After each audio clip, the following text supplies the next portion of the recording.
Facebook page வந்து பார்த்தீங்கன்னா இன்னைக்கு எல்லாத்தையுமே இருக்கு. அதே மாதிரி நம்ம பிஸ்னஸ்க்கான பேஜஸுமே நம்ம எல்லாருக்கும் வச்சிருக்கோம். ஆனால் அதை வந்து ஈஸியாக ஹேக் பண்ணிடுறாங்க. அதை எப்படி ஹேக் பண்ணாம அவாய்ட் பண்றது அப்படிங்கிறதுக்கான ஒரு 5 டிப்ஸை தான் இப்போ நான் உங்களுக்கு கொடுக்க போறேன். இப்போ இந்த ஹேக்கர்ஸ் என்ன பண்றாங்க அப்படின்னா, உங்க கம்பெனியோடைய இன்பாக்ஸ்ல வந்து ஒரு மெசேஜ் வந்து உங்களுக்கு கொடுப்பாங்க. உங்களுடைய page will be deleted in 24 hours இல்லை 48 ஹவர்ஸ்ல டெலிட் ஆகும் போது இமீடியட் அட்டென்ஷன் வேணும் அப்படின்னு உங்களுக்கு ஒரு மெசேஜ் இருக்கும். அந்த மெசேஜ் வந்து ஃபேஸ்புக்ல எப்படி வருமோ அதே மாதிரியான அந்த கலர்ல அதே மாதிரியான நோட்டிபிகேஷன் கொடுப்பாங்க. அதை வந்து நீங்க கிளிக் பண்ணிட்டு உங்க பாஸ்வேர்டு நீங்க என்ட்ரி பண்ணீங்க அப்படின்னா அடுத்த நிமிஷம் உங்களுடைய பாஸ்வேர்டு என்னங்கிறத அவங்க கண்டுபிடிச்சிருவாங்க. கண்டுபிடிச்சிட்டு உள்ள போய் என்ன பண்ணுவாங்க அப்படின்னு பார்த்தீங்கன்னா, ஒரு சைல்டு செக்ஷுவல் அபியூஸ் இருக்கக்கூடிய ஒரு பிக்சரை வந்து உங்க ப்ரொஃபைல்ல அப்டேட் பண்ணுவாங்க.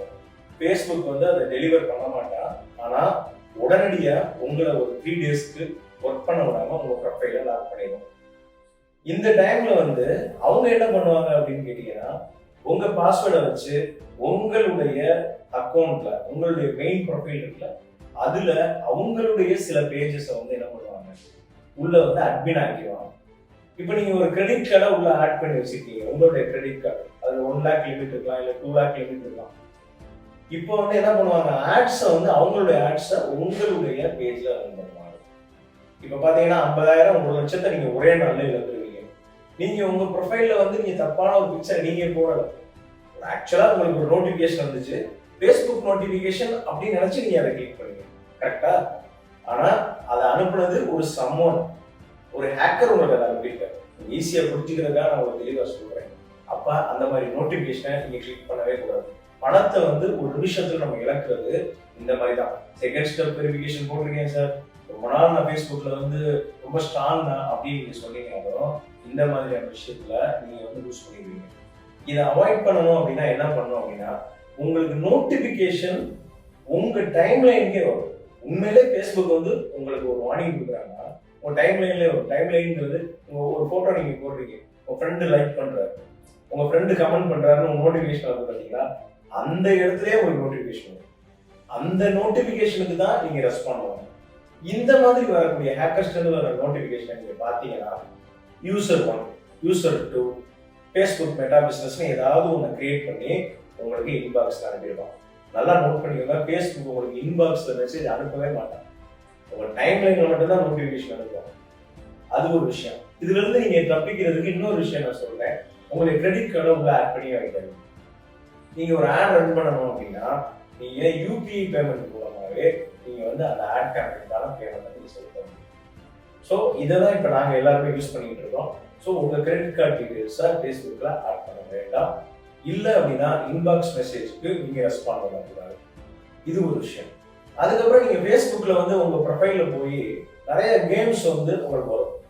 நீங்க அதை கிளிக் பண்ணி ப்ளே பண்ணி பாருங்க. நீங்கள் எப்படிப்பட்டவர், இந்த ராசிக்காரர்கள் எப்படிப்பட்டவங்க, இந்த தேதியில பிறந்தவங்க எப்படிப்பட்டவங்க மாதிரி வரும். நிறைய பேர் அதை உங்க ஃப்ரெண்டு ஷேர் பண்ணியிருப்பாங்க. அந்த மாதிரி தேர்ட் பார்ட்டி பிளே நீங்க பண்ணவே கூடாது. நீங்க உள்ள போயிட்டாங்கனாலே உங்களுடைய டேட்டாவை வந்து அவங்க அக்சஸ் பண்ணுவாங்க. இந்த விஷயத்தை நீங்க பண்ணாதீங்க. அதுக்கப்புறம் செகண்ட் ஸ்டெப் வெரிஃபிகேஷனை நீங்க கண்டிப்பா ஆட் பண்ணுங்க. உங்க செகண்ட் ஸ்டெப் வெரிஃபிகேஷன்ல உங்களுடைய மொபைல் நம்பர், உங்களுடைய ஜிமெயில் ஐடி மட்டும்தான் இருக்கணும். அதையும் நீங்க பத்திரமா பார்த்துக்கணும். வேற ஒரு இடத்துல அக்சஸ் பண்ணாங்க அப்படின்னா உங்களுக்கு தான் மெயில நோட்டிபிகேஷனோ இல்லை ஓடிபியோ வர மாதிரி இருக்கும். இந்த விஷயத்தை நீங்க பார்த்துக்கணும். அதுக்கப்புறம் 3வது விஷயம் என்ன அப்படின்னு பார்த்தீங்கன்னா, உங்களுடைய ஃபேஸ்புக் பாஸ்வேர்டை எந்த தேர்ட் பார்ட்டி ஆப்லையும் உங்க மொபைல சேர்த்துக்கீங்க. ஒரு தேர்ட் பார்ட்டி ஆப் நிறைய நீங்க உள்ள வச்சிருக்கீங்க.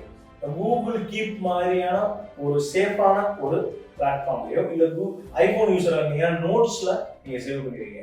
அதர்வைஸ் நீங்க ஒரு டைரியில நோட் பண்றதுதான் உங்களுக்கான பெஸ்ட் வே. ஏன்னா நீங்க கஷ்டப்பட்டு உருவாக்கின உங்களுடைய பேஜஸை இன்னைக்கு ஈஸியா ஹேக் பண்றது மட்டும் இல்லாமல் அந்த பேஜஸ்ல இருக்கக்கூடிய உங்க கிரெடிட் கார்டை யூஸ் பண்ணி இன்னைக்கு எக்கச்சக்கமா பணத்தை எடுத்துட்டு அதுக்கப்புறம் ஃபேஸ்புக்ல இருந்து அந்த பணத்தை நீங்க வாங்க ரொம்ப கஷ்டம். ஏன்னா உங்க ஆட் மேனேஜர்ல இருந்து அந்த ஆட் ரன் ஆயிருக்கு.